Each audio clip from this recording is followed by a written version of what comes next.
Direktur Pelaksana Dana Moneter Internasional atau IMF, Kristalina Georgieva mengatakan ekonomi dunia pada 2023 akan gelap karena menghadapi resiko resesi dan ketidakstabilan pasar keuangan. Dan IMF juga menegaskan prospek ekonomi global gelap gulita, mengingat guncangan yang disebabkan oleh pandemi COVID-19, perang antara Rusia dan Ukraina, hingga bencana iklim di semua benua. Lantas, apa dampaknya bagi Indonesia? Kita akan mengulasnya untuk Anda bersama 2023 resesi dunia.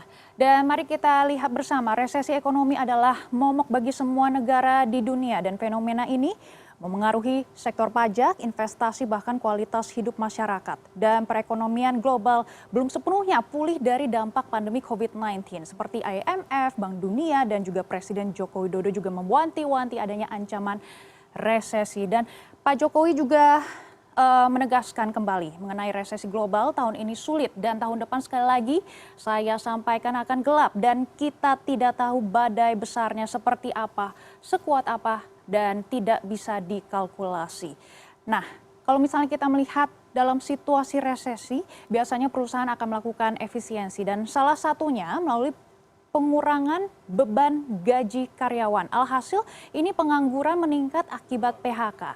Dan seperti fresh graduate juga akan sulit mencari pekerjaan karena perusahaan berusaha memangkas karyawan. Dan kita akan melihat apa sebenarnya penyebab resesi global. Kita lihat kenaikan laju inflasi dunia ini meningkat, bukan hanya di Indonesia saja, kita bisa melihat kalau misalnya di negara maju seperti di Inggris, di Amerika Serikat ini kenaikan laju inflasinya sangat-sangat tinggi, ini sudah mencapai rekor tertinggi.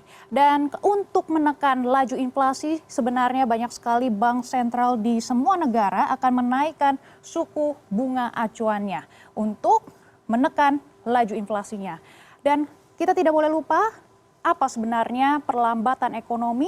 Ini sebenarnya pemicunya adalah COVID-19. Jangan bosan ya dengan COVID-19 ini karena banyak sekali dampak yang kita rasakan saat ini.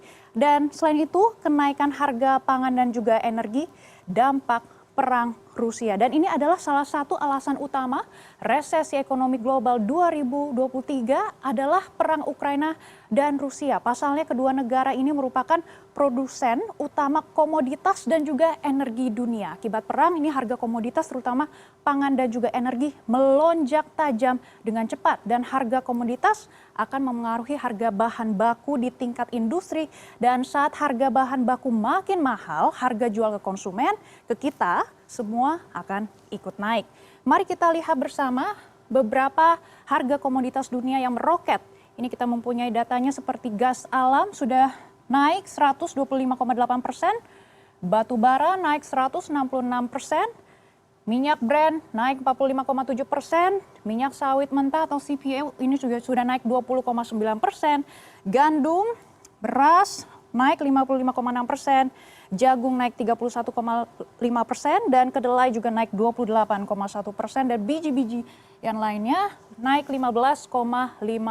Kenaikan harga komoditas ini sebenarnya sangat mendorong inflasi dan kita juga melihat Indonesia sebagai negara komoditas ini sangat penting untuk menyoroti harga-harga komoditas. Dan bagaimana dengan proyeksi pertumbuhan ekonomi skenario resesi global? Kita lihat secara keseluruhan ekonomi global di tahun 2022 ini diprediksi akan bertumbuh 2,8% dan di tahun 2023 ini sangat melihat angkanya ini kita semuanya deg-degan ya, soalnya ini sudah di bawah 1%, yakni 0,5% dan di tahun 2024 mencapai 2%. Ini kita semua lagi pilpres, ini juga sebenarnya akan menjadi sorotan utama kita semua bagaimana nanti presiden selanjutnya menangani ekonomi Indonesia. Dan kita melihat ekonomi negara maju, ini sudah terlihat ada minusnya di sini. Ini juga menjadi sorotan kita semua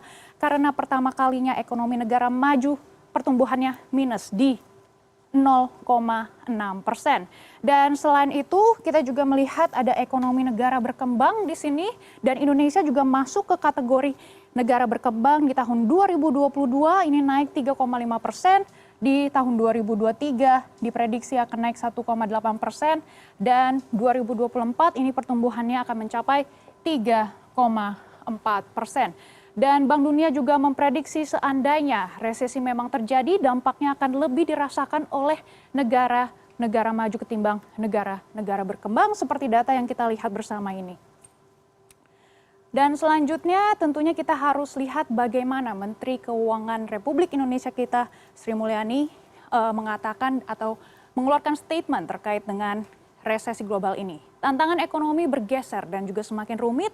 Dahulu didominasi karena pandemi dan sekarang adalah kenaikan harga, pengetatan moneter negara maju yang menyebabkan suku bunga naik dan perlambatan ekonomi ini. Dan resikonya juga harus kita waspadai bersama. Dan bagaimana solusinya? Kita lihat bersama. Ini adalah beberapa catatan dari Bank Dunia, IMF. Mereka sebenarnya mengeluarkan beberapa saran untuk pemerintah Republik Indonesia untuk menjaga pemulihan ekonomi tetap tumbuh dan daya beli masyarakat terjaga dan juga APBN dijaga tetap sehat dan kuat untuk menghadapi tantangan resesi global.